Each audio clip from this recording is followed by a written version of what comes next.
Hi everybody, going to do a little operating session on the traction layout here using the Kato Pocket Line engine. I've cleaned the track and cleaned the wheels on the locomotive. It will probably still stall some, and I'll probably edit those out. Maybe at the end I'll tell you how many there are if I can keep track of them, because it's four-wheel pickup. It just is not the most dependable.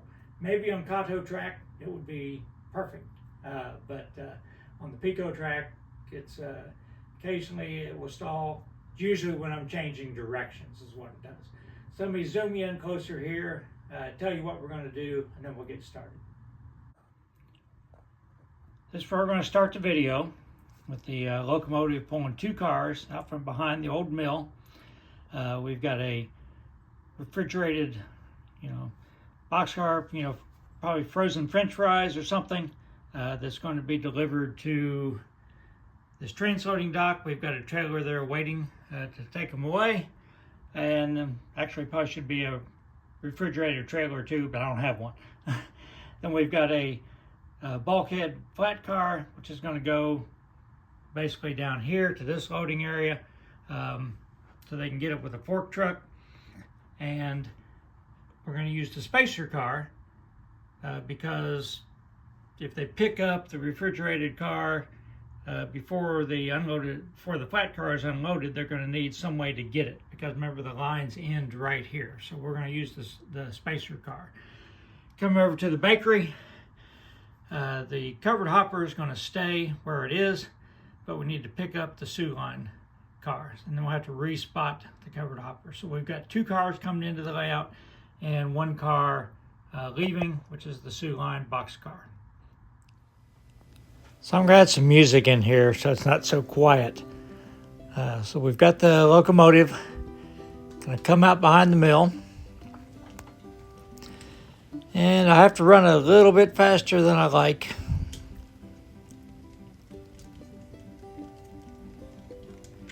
So we're going to pull up here and we're going to cut off the bulkhead flat. What we're doing is we're going to pick up that spacer car. I kept this operating session really short. I don't think the locomotive will haul a lot of cars. Probably 2 or 3 is the most I want to try to do. So we're coming in to pick up the spacer.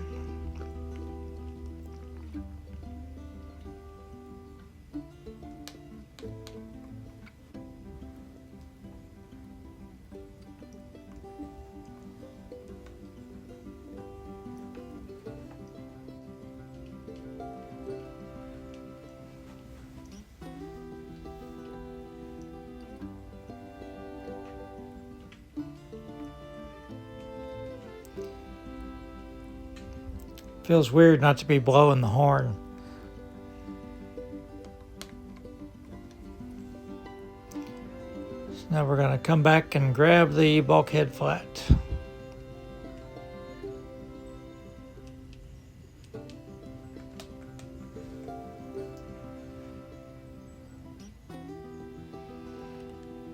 This locomotive is still fairly new. It hasn't had a lot of runtime. Maybe if I put it on my Unitrack loop and let it run a couple hours, it might break down a little bit better.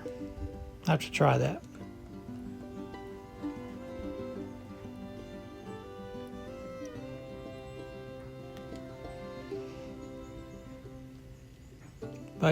Basically, once it's going, it hardly ever stalls. It's just when I stop, it has trouble getting started.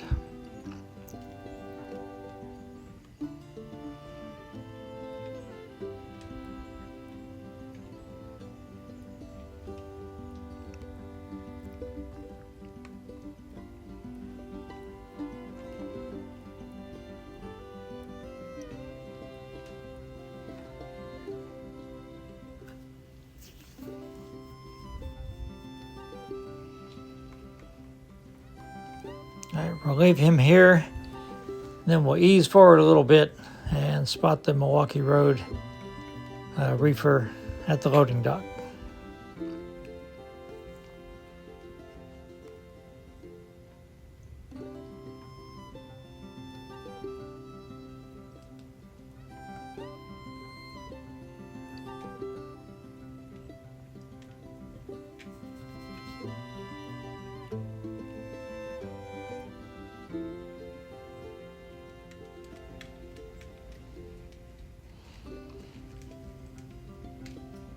I'll probably have more complex operating sessions in the future.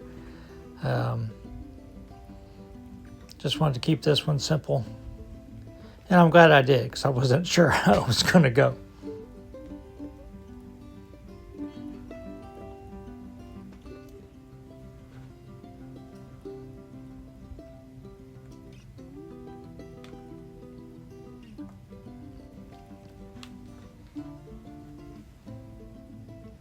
I left this one in just to sort of, like I said, that time it did stop when it was moving.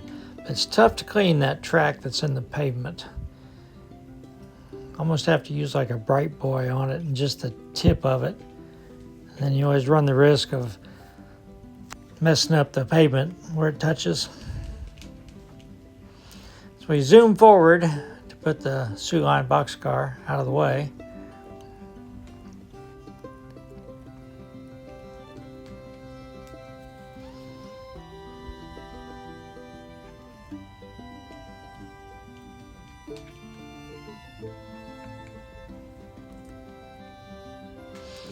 I might run a session with my Bachmann 44 tonner, see how it does. So we've returned the covered hopper.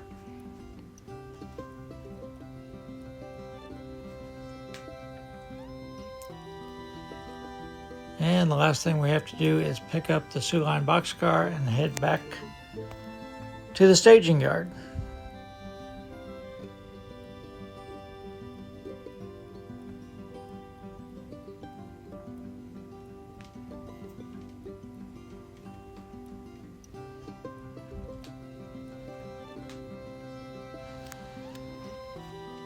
All right, stay tuned for the wrap up and some more comments about the layout and projects.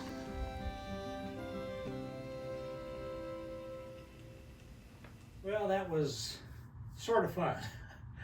A lot of stalling at the beginning. First of all, let me talk about the headlight. These engines are very cheap. They're very inexpensive engines from Kato. And probably run really well when you're not trying to do slow speed switching. I had to run the locomotive way too fast for my taste. But they don't come with a headlight. And I asked Benjamin Horn to put DCC in it and put a headlight in it. I'm surprised he's still speaking to me.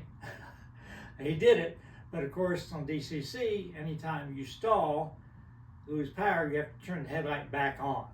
And they were stalling so much that there are times I didn't turn the headlight back on. So that's why you'll see the headlight going on and off at times. However, after I'd already switched the team track, I'd gotten everything done, and I went back and oh man, there's one thing I forgot to film.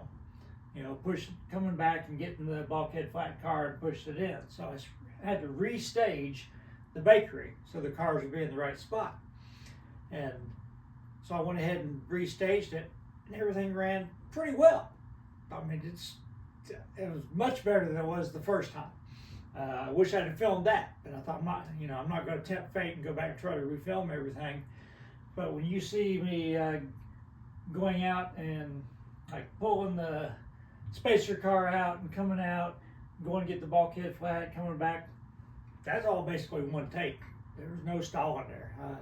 So the longer it ran, the better it ran, which is sort of weird. But I do have a plan in place because I'm just not convinced of the viability of this locomotive. So I went on eBay. Excuse me, I wandered out of the camera. And I found there's a company in China, of course, that makes N-scale steeple cabs. And they're a kit. It's sort of a generic thing. This is the actual power, but it has 8 wheels. And this is the actual locomotive. It's like etched brass that I have to put together. So I'm going to try that. Whether I try to get Benjamin to make it DCC or not, this is super light, but I'm assuming when I put the cab on it, it'll be a lot heavier.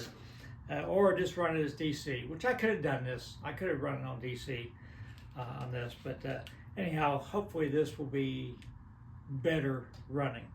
anyhow. It's like $100 and some, but I thought, well, I'll go ahead and try it. And it's not a specific American prototype. I think it's actually a Japanese prototype, but neither is the Pocket 9 locomotive. It's not a American prototype either. So let's talk about the mill now. So fast forward to Sunday morning. Good night's sleep. I decided I'm going to try it again, but I'm going to try to run slow speeds like it should be. It was impossible. So I put this little clip in here. You know, I had to reset up all the railroad. I would do a little bit more complex switching. I'm trying to run it at a slow speed, which you'll see it when it goes here in a second. The locomotive is just not designed to do that, I don't believe. And if I can break it in, maybe, but it just stalled and stalled and stalled and stalled. So for comparison, because I've been on YouTube long enough, I know that somebody is going to say, oh, your track isn't clean, or did you do this or that? This is my GP7, same piece of track, running a whole lot slower than I was trying to get that little steeple cab to run. No headlight flashing, nothing, rock steady. So I think, you know, the Kato engine is just not designed to do what I'm asking it to do. Let's revisit the mill. So I've already told you that the clearance is too narrow. Where the flat car is, I can't put the stairs that my great-grandfather was standing on. So one countermeasure for that, if I get rid of the smokestack, get rid of the boiler room, then I could slide the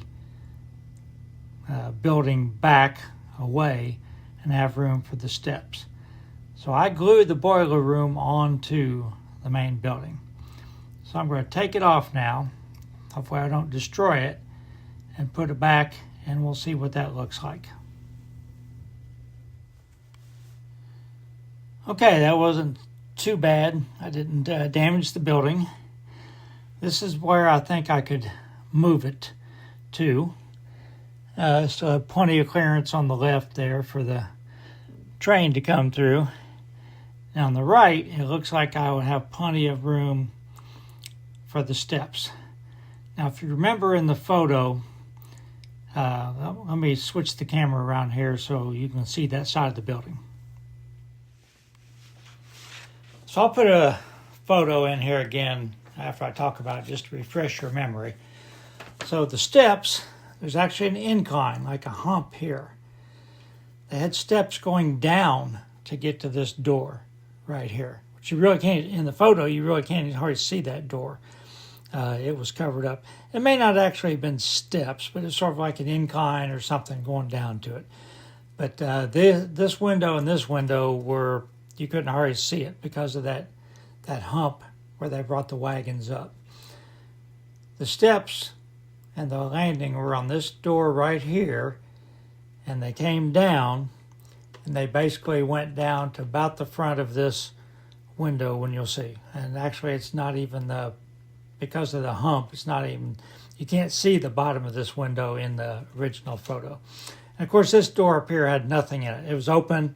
There's just a guy standing in it, and it looked like maybe they could have hoisted something up using this beam or something. I don't really know why it was there.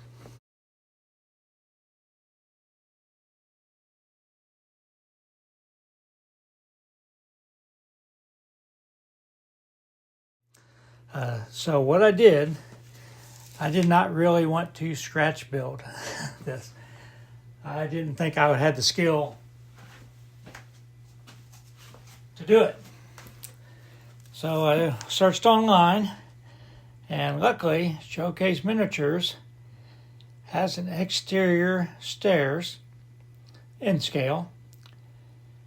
And so I am going to try to adapt those. I've got it from Midwest Modeler.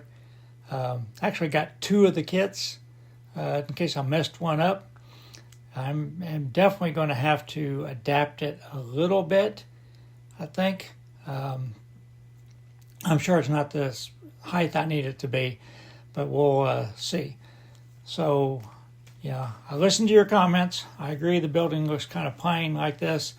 So I'll have the hump, a little hump here to where they used to dump the wagons or whatever, and then have the stairs coming down to it. And that's about as far as I'm going to go. I'm going to keep the boiler house and the stack, obviously, because someday I may build a diorama that actually has the scale house on it too. You can just see the corner of it in the picture I'm going to put in here.